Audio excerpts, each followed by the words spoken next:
பெண்களுக்கு பாதுகாப்பு இல்லாத மாநிலமாக தமிழ்நாடு மாறி வருவதாக எடப்பாடி பழனிசாமி பேசியிருப்பதை அண்மை செய்தியாக பார்த்து வருகிறோம்.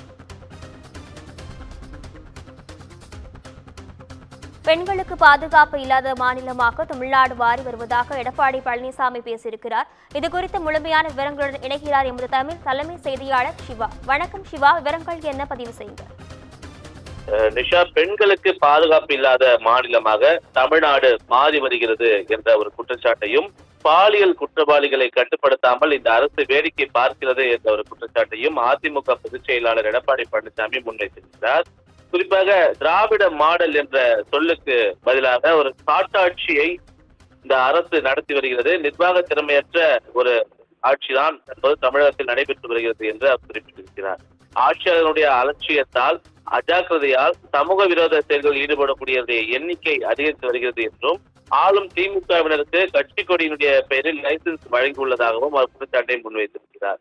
இந்த ஆட்சியில் காவல்துறையினருக்கு கூட ஒரு முழுமையான ஒரு பாதுகாப்பு இல்லாத சூழல் இருக்கிறது என்ற குற்றச்சாட்டை முன்வைத்திருக்கக்கூடிய அவர் என்ன மாதிரியான குற்றங்கள் கடந்த சில நாட்களாக நடைபெற்றிருக்கிறது என்பதையும் பட்டியலிட்டிருக்கிறார். குறிப்பாக கிருஷ்ணகிரியில் 13 வயது அரசு பள்ளி மாணவியை 3 ஆசிரியர்கள் கூட்டு பாலியல் வன்கொடுமை செய்த நிகழ்வும், கடலூர் மாவட்டம் நெல்லிக்குப்பம் அருகே பள்ளி விடுதியில் 9ஆம் வகுப்பு மாணவி மர்மமான முறையில் மரணம் அடைந்திருக்கிற நிகழ்வும், மணப்பாறை தனியார் பள்ளியில 2 மாணவியருக்கு பாலியல் தொல்லை அளித்திருக்கிற நிகழ்வும், வேலூரில் ஓடும் ரயிலில் கர்ப்பிணி பெண்ணை பாலியல் வன்கொடுமைக்கு ஆளாக்கி கீழே தள்ளிவிட்ட அந்த கொடூரமான நிகழ்வும், அதே போன்ற வேலூரில் இளம் பெண்ணுக்கு மயக்க மருந்து கலந்த குளிர்பானம் கொடுத்த 6 பேர் கொண்ட கும்பல் கூட்டு பாலியல் பலாத்காரம் செய்த நிகழ்வு என பல்வேறு நிகழ்வுகளை பல்வேறு மாவட்டங்களில் அரங்கேற்றிருக்கக்கூடிய நிகழ்வுகளை அவர் பட்டியலிட்டு காட்டியிருக்கிறார்.